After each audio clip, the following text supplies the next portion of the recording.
Eu queria te ouvir um pouquinho mais sobre essa importância do crescimento desse eleitorado,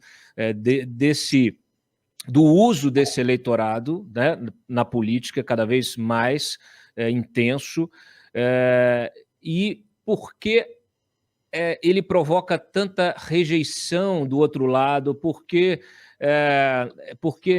há tanto preconceito com o evangélico, com o eleitor, com a liderança evangélica, se isso tem diferença. E aí, voltando ao teu artigo, um pouquinho também sobre como a esquerda se distanciou, né, desse público, que em tese, né, as igrejas estão lá, né, especialmente os neopentecostais, eles cresceram justamente junto a um eleitorado de baixa renda, humilde, que normalmente recorre à igreja para ter algum tipo de apoio, ainda que emocional, né, ou espiritual, ou até material. Olha, a minha impressão é que a esquerda, em geral, ela tem dificuldade de transitar no mundo evangélico, porque a esquerda, aliás, como eu digo, de certa forma, na coluna a qual você se referiu agora, a esquerda tem todos os tiques nervosos de uma aristocracia que tem nojinho de gente pobre, certo? Todo o conjunto de tique nervoso, né? A ponto de que a esquerda ela aceita mais fácil líderes evangélicos que saibam se comportar em restaurantes caros, né? Enquanto que o movimento evangélico ele vem muito profundamente vinculado a uma rede de relações bastante presente em populações mais vulneráveis, né? E isso, na verdade, trai uma característica da esquerda que foi se tornando cada vez mais característica da esquerda à medida que a esquerda passou a ser capitaneada por filhos de ricos que fazem documentários sobre pobres o tempo inteiro, né? Que é esse traço de, no fundo, como eu escrevia na coluna, não gosta de cheiro de ônibus, certo? Não gosta desse jeito de gente que, como se falava quando eu era criança, que eu ouvia os adultos falarem, cheiro de crente. Tá? E aí, quando, por exemplo, quando a esquerda vai falar de cuidado com a família, né?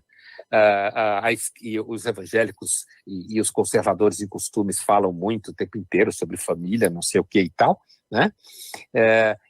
A esquerda, quando olha para a família, ela olha de cara, por exemplo, se você é uma mulher de classe vulnerável, mais pobre, a primeira coisa que você tem que aceitar para aceitar a esquerda é aceitar ser feminista. Você tem que partir do pressuposto que seu marido é, a priori, um agressor, mesmo que ele nunca tenha encostado a mão em você. Ele é potencialmente um agressor. Ele é seguramente um opressor. Então, o olhar que a esquerda dá para essa classe social mais baixa, inclusive com relação às mulheres, em relação às famílias, é um olhar que ele vem com toda a gourmetização típica que a esquerda tem como suas ferramentas quando lida com o povo em geral. E aí ainda tem essa coisa, os evangélicos acreditam em demônio, né? Falam em demônio, né? Fala que Bolsonaro é o Messias, o nome dele ajuda para o trocadilho, o Bolsonaro é o Messias instalado no Palácio do Planalto, né? Quer dizer, são referências que pessoas seculares, né, olham e dizem: putz, o que é isso? Como que alguém lê o mundo desse jeito? Como que alguém ainda acredita numa coisa como essa? Né? Só que você pode ser uma pessoa secularizada, não acreditar nessas coisas, mas perceber que a revolução evangélica é o fenômeno social mais importante que acontece no Brasil nos últimos tempos. E, aparentemente, salvo raras exceções, e diga-se de passagem, exceções que vêm de estratos e nichos evangélicos socialmente mais altos, tá?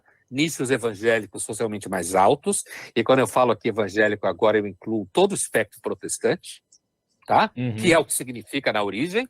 Os luteranos alemães até hoje se referem a si mesmos como evangélicos, né?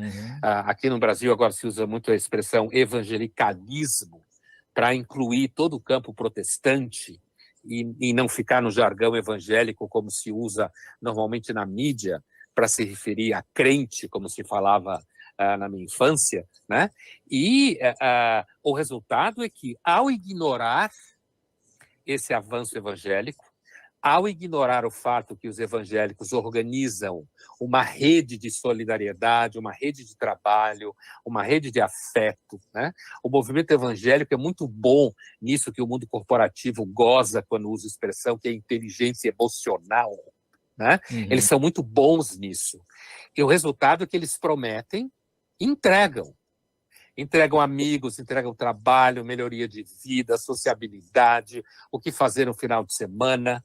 E a esquerda, na sua cegueira aristocrática, né, de achar que assim, o mundo, você estudou numa escola chique da Zona Oeste de São Paulo, cara pra cacete, que faz estudo do meio no quadrado de Trancoso, mas você acha que o mundo tem que caber naquela tua aula lá que você tinha de sociologia na escola, cara. Né? E quem não cabe aí não tem voz. Quando, na verdade, essas pessoas, com esse universo de referências, elas estão crescendo, elas estão tomando a voz, elas são grande parte do povo. E mesmo que o Lula venha ganhar a eleição, eles vão continuar sendo quem eles são. E tem uma característica que os partidos, os políticos evangélicos, eles foram muito pragmáticos sempre. A gente tem que lembrar que fizeram parte do governo do PT, votavam junto com o PT, no governo federal, né? Talvez isso volte a acontecer, mas, por enquanto, depois que os evangélicos conseguiram meio que perder a vergonha, sair do armário e dizer, não, eu sou assim mesmo, talvez eles cada vez mais agora se transformem numa força política organizada. E aí eu quero ver como é que vai ser quando a cobra começar a fumar.